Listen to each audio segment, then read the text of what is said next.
Hey Tri-City CrossFit, Coach Lauren here, and it's the last day of March, the 31st. We've got some kind of bodybuilding stuff to do today, so let's get on to the warm-up.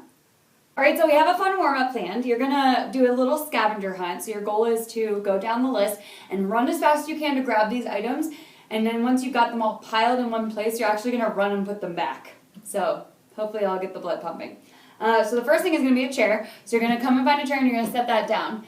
Then you're going to run and grab a pen or a pencil, a jacket, a pillow, a book, one of my favorite cookbooks, a pair of shoes, a charger, and a spoon or a eating utensil. Then once you've got everything all on top of the chair, then you're going to run everything back to where you found it, which should not be right next to you. So once you got all that, ta-da, jacket going, pen, go over there, and whew! See, I'm all warm. But there's a little bit more, so continuing. All right, so next you're going to do 3 rounds. It's all body weight, so the first thing is going to be overhead TikToks. This is a time to stretch, so I'm just going to reach my arms up over my head, and I'm just going to lean side to side. So you've got 6 of those. Then we've got a plank, 6 plank jacks. So I'm going to stay nice and tight in my plank position. I'm going to jump my feet out and jump them back. Every time I come back to the center is 1. Then you've got 6 elevator planks, and all that is being on my hands, going down onto my elbows, and back onto my hands. First one is a frog stretch. So for this one, you want to get on your knees. You're going to have your toes pointing directly outward. And then I'm just going to sit back into that position. You should feel a tight pressure in your hip. You can also lean forward a little bit and kind of rock into that position. So this is called sitting frog. So you can do this for about a minute. Then you can do what's called weighted frog. So in weighted frog, we're going to put our shoes together at the bottom like this. And then you can take your plate, your dumbbell, your kettlebell, whatever that is, and you're going to set it on your knee on one side. And then without hitting your head on the box, you're going to lay back and just let it stretch out. I would also take this hand right here and put it on this leg to help pull it down even further.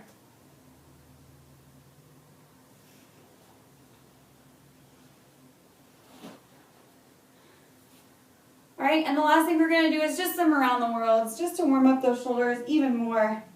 So you're either going to take your plate or your dumbbell or whatever you've got. You can even use a book really.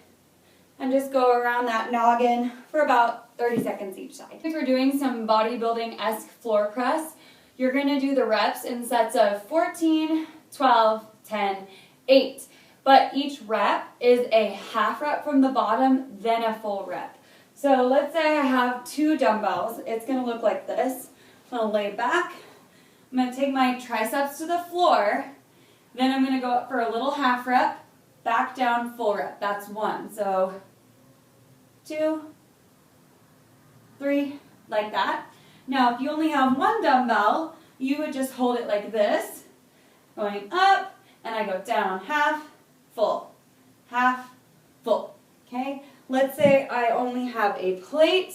You're going to place your hands flat on the bottom, so like this, and then same thing. You're going to go half, full, half, full. My flag fell down. Boo. Tabata style workout. Tabata means that you're going to do a movement for 20 seconds of work, 10 seconds of rest, and repeat that 8 total times.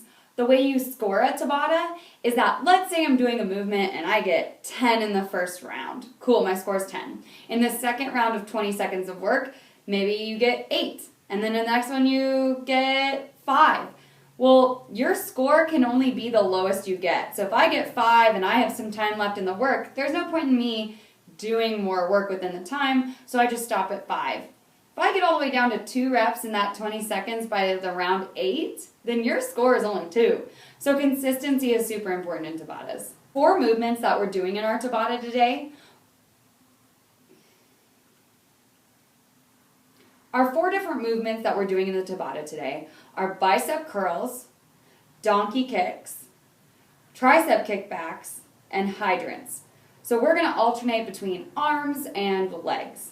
Especially since we have a lot of people that only have one piece of heavy equipment, we're going to do one side for 20 seconds and then switch to the other side for 20 seconds and go back and forth between the two. So for that bicep curl, I'd highly suggest standing up against a wall. So I can go up against a wall or maybe a pole in your house. And some people might even do the sitting just so you don't rock those hips to make it happen, right? So it should be nice and strict. We're just doing hammer curls. So we're just going up, and it's called a hammer because it'd be like the hammerhead hitting the nail. So on the next one, I would use the other side and switch back and forth. Now, if I only have, let's say, a plate, you're going to hold it like this, and you're going to curl like that. And then if you have a kettlebell, you would actually have to hold it palm up, and that's okay, but you'll curl it like this. Donkey kickbacks, you're just going to take that leg and you're going to kick it back, and so you're going to curl up, kick back, curl up, kick back. And then we do the other side, curl up, kick back, curl up, kick back. So you really want to make sure that you're trying to get some extension, so we don't want to see this. We want you to at least get past your body. The tricep extensions, you can hold a dumbbell like this, and then you're literally going to go up overhead, and we're just going to push straight up like this. And let's say you've got two dumbbells because you want to go a little bit heavier, that's fine too. You'll go straight up and then go down, press, down, press. And if you have a plate, it's super easy too.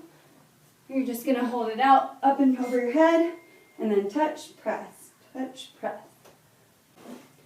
Okay, so for hydrants, you're going to go on all fours again, just like you were doing with the donkey kicks. Except for this one, I'm going to take my knees straight out to the side with my leg at a 90-degree angle. And yes, it does look like you're peeing on a fire hydrant. That's why it's called that. That's the workout. Hope you get a really good pump today and feel real bro-y. Tomorrow we're going to be doing a lot of squats, a lot of snatches. So get ready for that, and hope you have fun doing this one today.